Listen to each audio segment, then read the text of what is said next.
Okay, thank you. I'm Lori Muscat. I'm from Atlanta, Georgia. And Donna, you must be living in the Georgia of the future, because let me tell you a little bit about the Georgia of the present. In my community, and I saw actually some names, I was delighted to see some names of people from Atlanta Gaslight in the list of your advisory board. I've had some experiences with those people that have not been as pleasant as some of your experiences.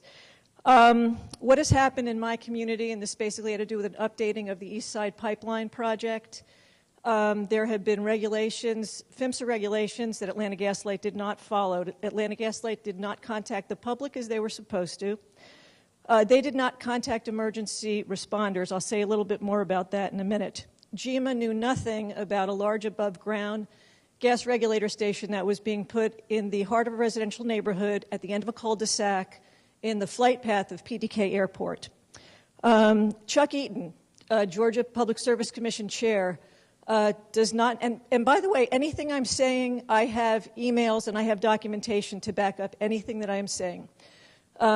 There was a ruptured pipe, and Chuck Eaton, Georgia Public Service Commission chair, when I contacted him to ask him what the procedure, because there were a lot of, this was during the installation of the pipeline, there was a rupture, and it actually wasn't by a third-party contractor. It was by someone that was working with Atlanta Gaslight. People in the neighborhood were very concerned because there was such disorganization. This was a large leak that took about 4 hours to cap.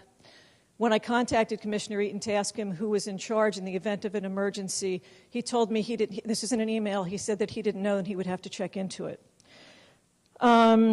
In order for residents in my community, there was absolutely no communication between Atlanta Gaslight and the emergency responders in my community.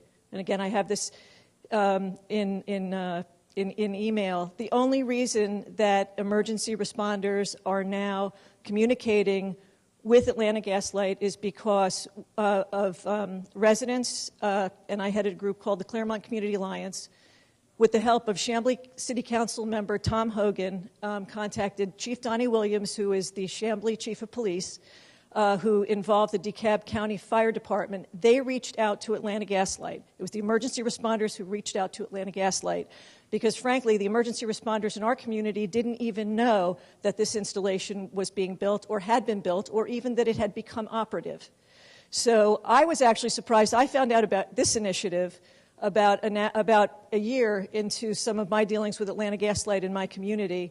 I also found it interesting that even after being in touch with PHMSA and being in touch with the Georgia Public Service Commission, nobody ever even mentioned, well, you know, we're trying to take this step to make things better in the future. So I was very, very heartened by the positive direction that this is taking, but the reality right now in the state of Georgia where I live is actually pretty poor for residents living along certain types of pipeline projects. Thank you.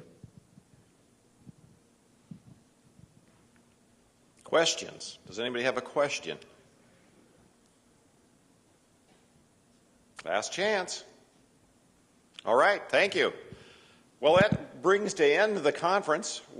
I've got just a few things, and you folks are welcome to stay up here. I just wanted to thank everybody that's attended and everybody that made it to the end. That's really appreciative. I also want to thank the people that have been on the webcast. I was checking in with the crew earlier, and it sounds like we had a few hundred people that kind of came and went on the webcast over the last couple days.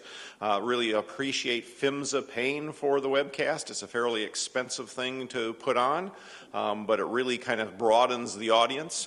I also wanted to mention that the webcast videos will be up. We'll have them posted on our website, probably sometime in the next couple weeks. The PowerPoints of all these presentations will probably be on our website next week if you're looking for anything anybody said. Thanks again to PG&E and Marathon for helping put more citizens in the room. If there's other companies that would like to help that effort in the future, we're glad to talk to you about that. In the next week or so, you'll be getting an online survey where we're going to ask you anonymously to tell us how we really did, so you can tell us what you really think. So feel free to send that back to us, and we hope we get a good response. And I just want to open it up right now, if we still have microphones back there, and if anybody's thinking about any comments. How did we do? Did anybody have any comments of things we could do better, things that we should do next time, things we shouldn't have done this time? Anybody have any comments, or is everybody kind of thinking about that turbo dog that's calling to you across the street? Robert over here. And for those people on the webcast, Turbo Dog's a local beer. Seems to me we need to organize a little more time for discussion. That we let the talks go a little bit too long, or we didn't schedule enough time for discussion, because I think there's individuals who have strong feelings, and it's, you kind of got to get that out and then have some discussion about it, and I think we didn't quite get that far as we should have. I agree with that, and I think we have that every year, and every time we say 12 minutes to presenters, and next thing we know they've gone 18. But other comments? Carl? Yeah. I was struck by the contrast between several of the local commentators talking about local conditions, how detailed they were. Roberts was the most detailed that I heard, compared to the broad brush that we heard from the industry and regulators. And I would have liked to delve more into some of the real nitty-gritty of the regulation process and learn more about the industry and not some of their glib comments. Okay, so more specificity, is that what I'm hearing? Especially from those who like to speak in generalities. Right. Back there in the middle, from Austin, Texas.